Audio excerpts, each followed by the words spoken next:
Olá, eu sou a Juliane Furno. Eu sou o Pedro Rossi. E na aula de hoje a gente vai falar sobre inflação.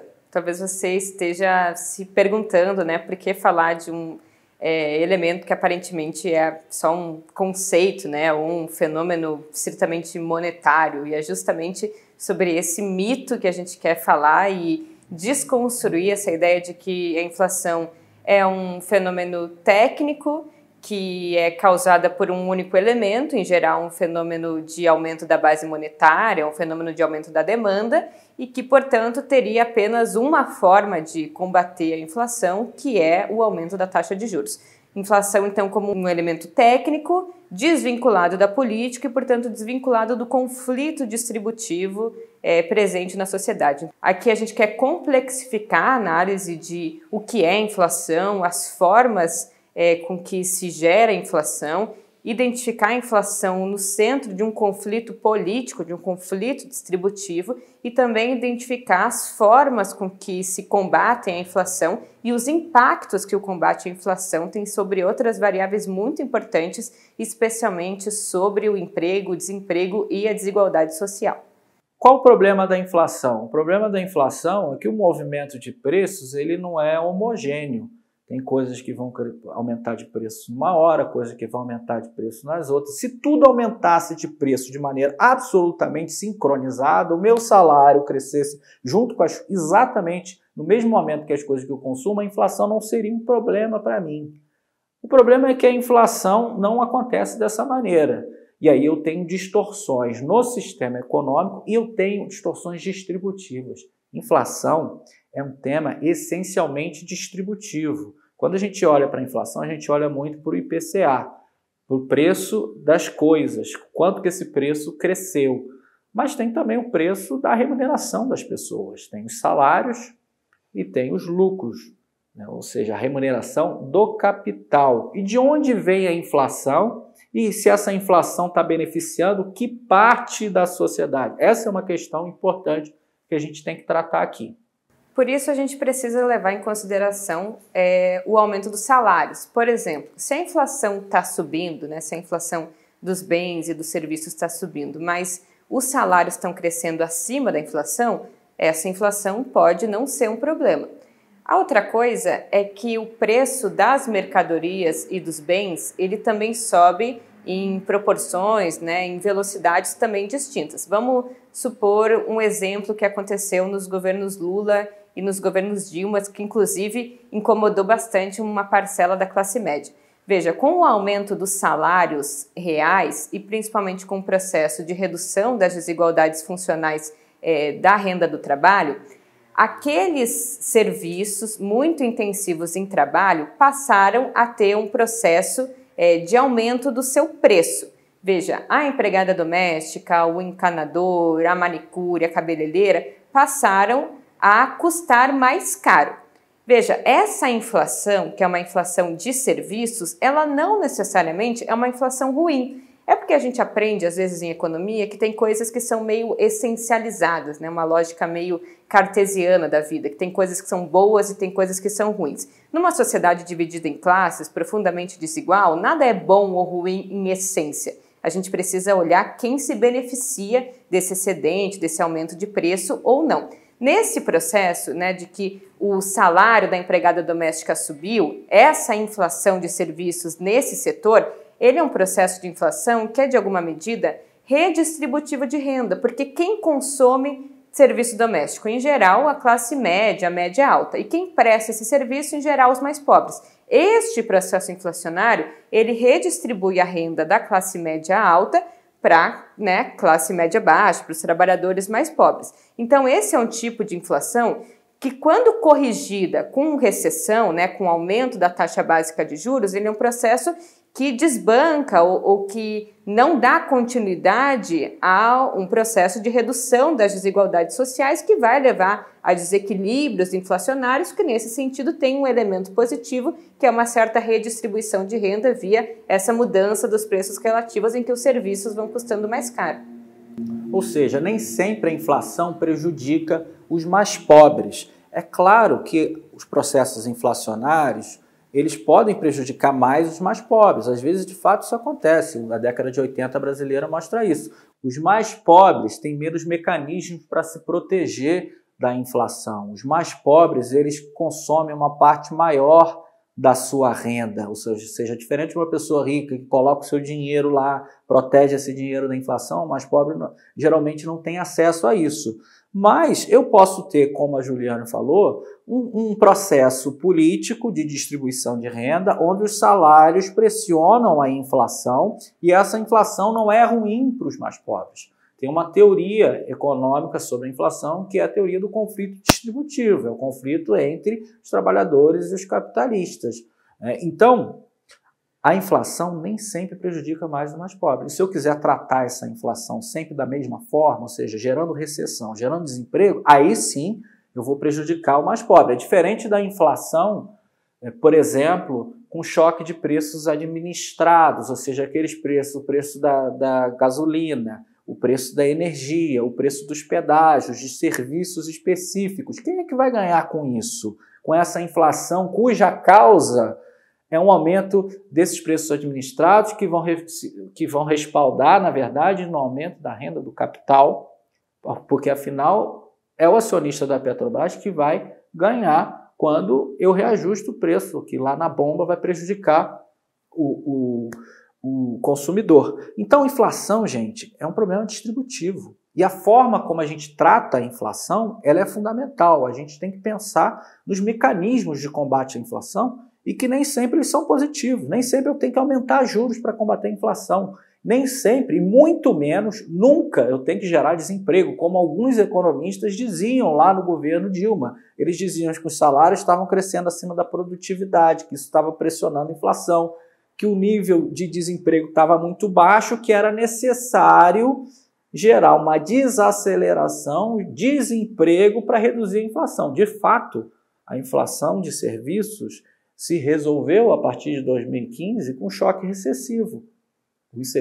A inflação de serviços que crescia sistematicamente acima da inflação média, justamente por esses motivos, pelos serviços serem muito intensivos em mão de obra e os salários estavam pressionando esses serviços, depois de 2015 a inflação de serviços caiu.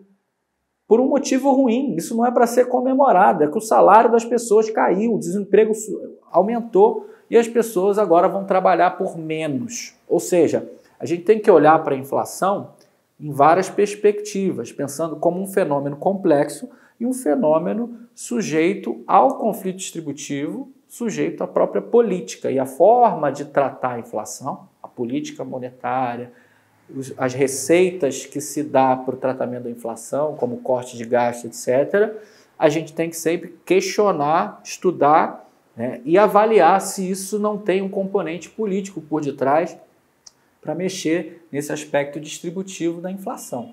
Isso porque a inflação, embora seja um mesmo fenômeno, né, que diz respeito a um aumento contínuo e sistemático do nível de preços, ela tem pelo menos duas causas.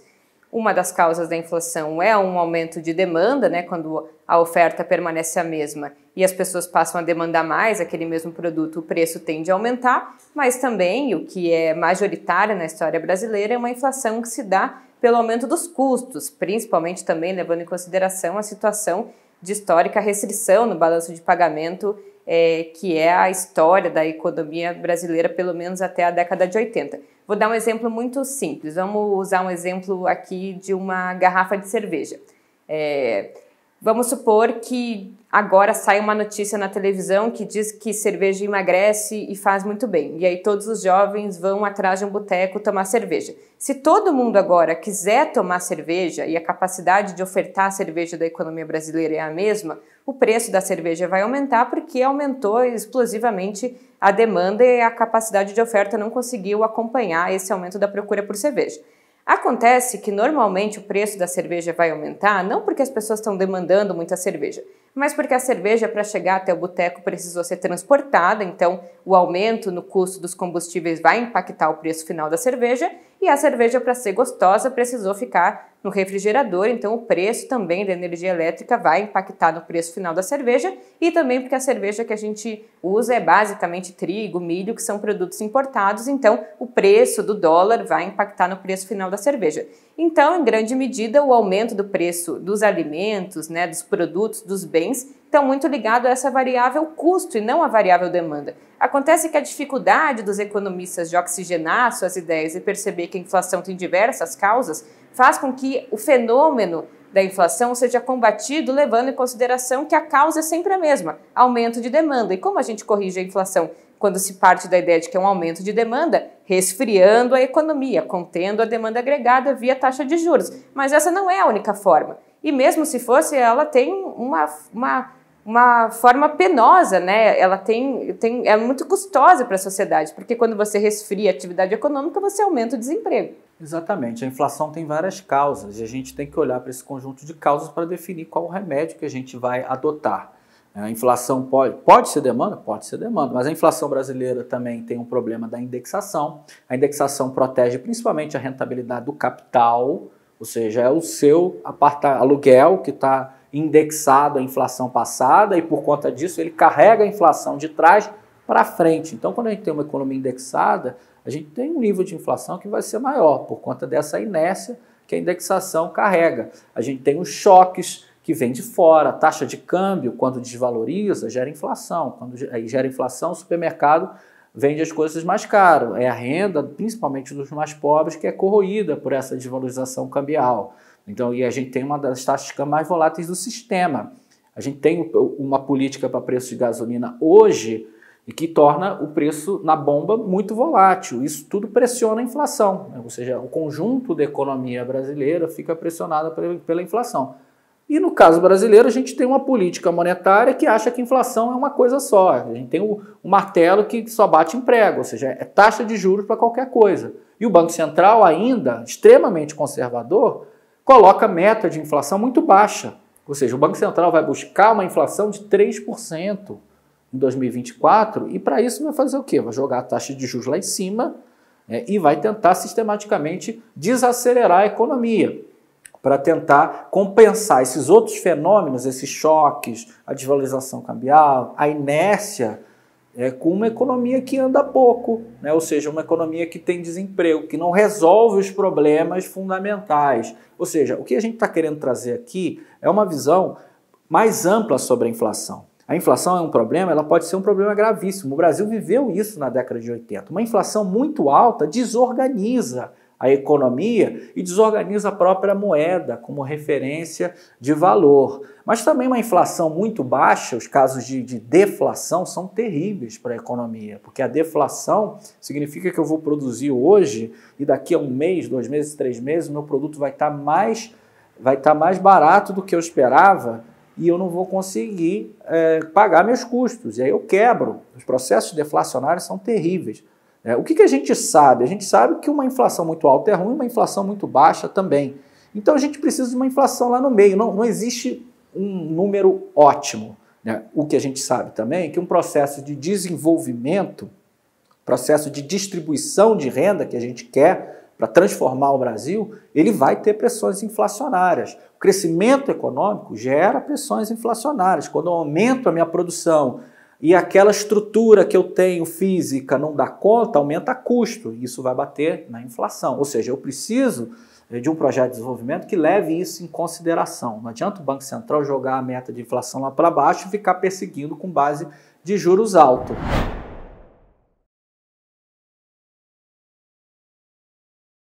Eu mencionei, e enfatizei a necessidade de nos imunizarmos contra o populismo fiscal.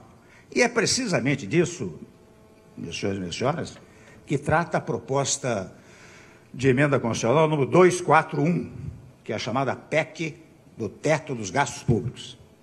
A aprovação desse projeto é fundamental para evitarmos uma espiral inflacionária e uma recessão mais profunda. Tem um outro mito ainda nesse tema da inflação, de que todo o gasto público é inflacionário. Por isso, conter gastos é importante, por isso, inclusive, o tema de manter o teto de gastos é importante, porque flexibilizar o teto vai aumentar o gasto público, e o gasto público é sempre inflacionário.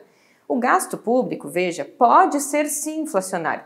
Num processo em que a economia opera com pleno emprego, tanto do trabalho quanto do capital, um aumento do gasto público pode ser inflacionário.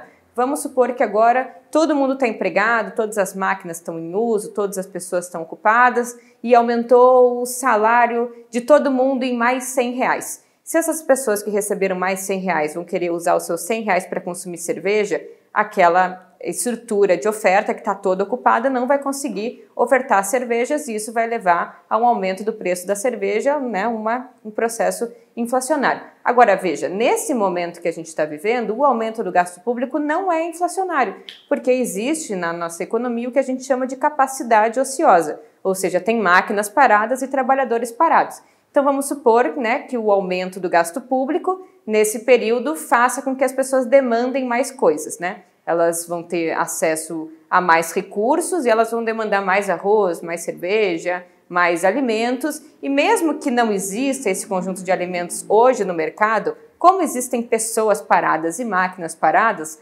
rapidamente, né, pode-se mobilizar essa estrutura produtiva e esses trabalhadores para produzir então uma quantidade maior de arroz, de feijão, de sapato e outras coisas.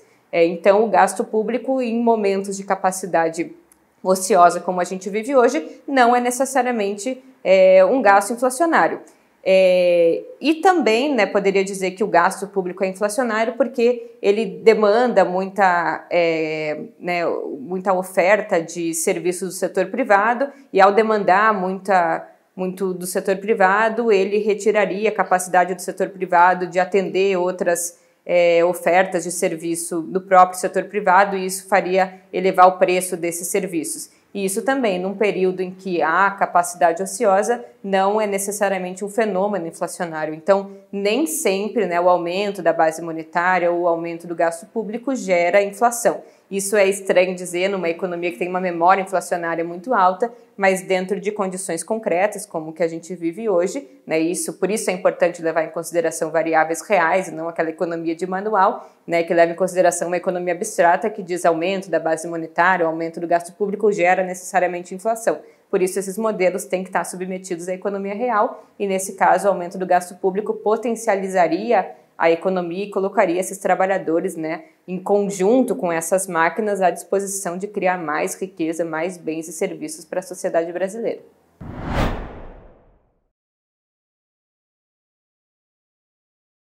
Então, eu acho que essa ideia do Banco Central Independente também é parte desse processo civilizatório, dessa grande construção de sociedade aberta. Não devem se transformar em aumentos permanentes e generalizados de preço, que é a espiral inflacionária. Então, o Banco Central Independente, que foi criado há 4 décadas, há mais de meio século, na verdade, pelo avô do Roberto Campos, né, está agora sendo reestabelecido.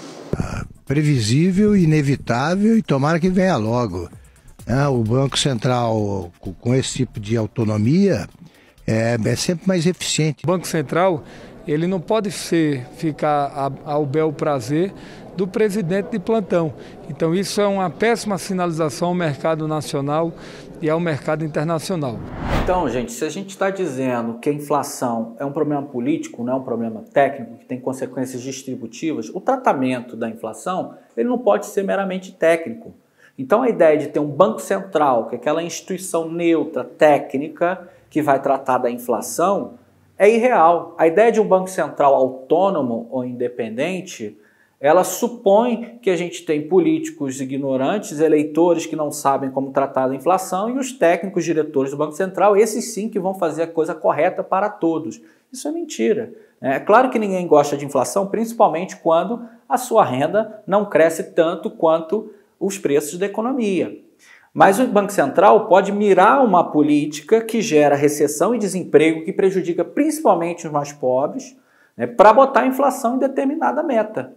E aí, evidentemente, os ricos também não gostam de inflação, tá? Porque a gente tem a riqueza deles, é a medida em termos reais. Se a inflação é alta, eles estão perdendo o valor real da sua riqueza. Então eu posso ter um Banco Central que é blindado da política, mas não é blindado do mercado, evidentemente, porque ali são diretores do Banco Central que vêm do mercado, vão regular os seus ex-chefes e depois voltam para o mercado para assumir posições altas no mercado. Ou seja, é uma porta giratória onde as pessoas que estão no Banco Central estão atendendo os desejos do mercado, dentre eles buscar uma inflação muito baixa, o que pode custar desemprego. Ou seja, a política monetária pode ter um custo muito alto. É por isso que a gente precisa democratizar a política monetária. Democratizar o Conselho Monetário Nacional, que é uma instituição que deveria ter vários setores da sociedade. A política fiscal, ela passa por um processo orçamentário, ela passa pelos representantes eleitos da sociedade. A política monetária não passa por ninguém, passa por aqueles seres iluminados, supostamente técnicos, que estão fazendo o bem para todos. Isso não é verdade. Ou seja, a gente tem que problematizar essa questão. A política monetária afeta os direitos humanos. A inflação afeta os direitos humanos. Se eu tenho uma inflação de alimentos, eu tenho um problema do direito à alimentação, nutrição adequada. Como tratar essa inflação? Se eu tacar juros na economia, eu pioro o problema. Porque aumentar juros não vai fazer chover na plantação.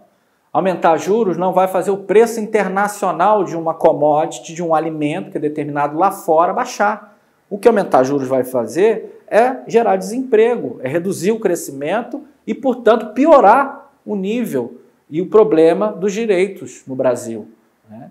Então, o que a gente tem que pensar são formas alternativas, pensar uma política de combate à inflação que, de fato, olhe para os seus vários problemas e olhe a inflação como um conceito, um componente político. A inflação é um problema distributivo e o seu tratamento, por consequência, envolve ganhadores e perdedores.